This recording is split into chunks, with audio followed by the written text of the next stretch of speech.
Le maire de Salon de Provence, Nicolas Isnard, depuis hier, est aussi président de la métropole Aix-Marseille-Provence. Il a été élu avec une large majorité à la tête de l'institution, succédant ainsi à Martine Vassal. Tom Viala, on va s'intéresser pas seulement à cette élection, mais surtout à celle des vice-présidents.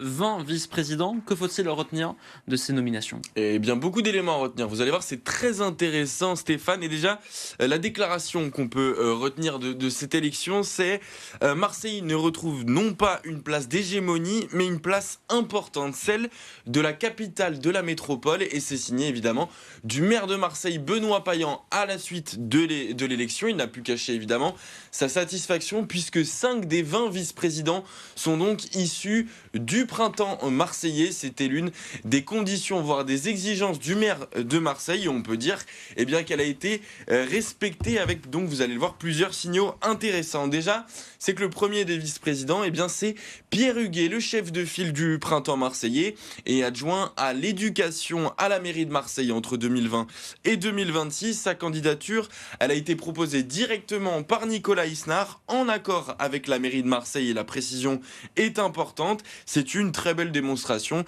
de la métropole de tous pour tous, précise-t-on même, hier. Autre figure du printemps marseillais, c'est Olivia Fortin, la maire du 6e et 8e arrondissement de Marseille. Elle figure elle aussi parmi les vice-présidents à la 6e place. Tout comme Arnaud Drouot, le directeur de campagne de Benoît Payan, qui figure à la 8e position.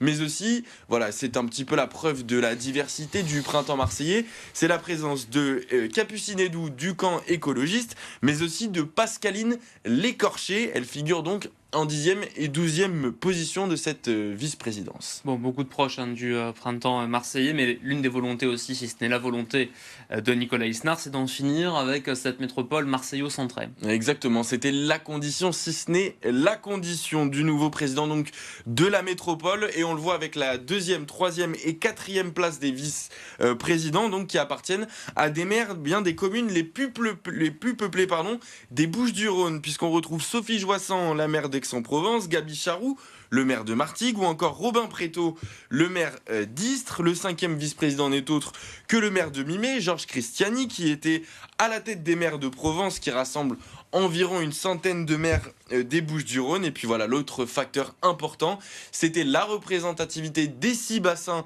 de la métropole. C'est en partie le cas, puisque on retrouve notamment les maires de Plantecuques, de La Ciotat, de la Cadolive, de Miramas ou encore de Saucé-les-Pins. Voilà, on nous dit qu'il y a un bel équilibre, même s'il manque le bassin de l'étang de Berre. C'est le maire de Vitrolles qui commente presque déçu cette élection des vice-présidents, lui qui s'était déclaré il y a quelques jours disponible. Pour l'heure, évidemment, les délégations n'ont pas encore été dévoilées. Ça devrait être le cas dans les prochains jours, voire prochaines semaines. Le président, lui, donc Nicolas Isnard, il a en revanche distillé quelques pistes, puisque son premier adjoint à Salon de Provence, David Itier, pourrait lui gérer les finances. Le sujet épineux des transports pourrait revenir à Frédéric Vigouroux, qui est 13e sur la liste des vice-présidents, qui est un ancien cheminot, mais aussi le maire de Miramas. Le maire de Port-Saint-Louis-du-Rhône, Martial Alvarez, lui, devrait avoir le logement et l'habitat. Quant à celui de Méreuil, c'est Jean-Pascal Gournès, qui a pris la tête d'ailleurs des maires de Provence depuis. Il est très au fait des questions économiques et cette délégation pourrait potentiellement lui revenir.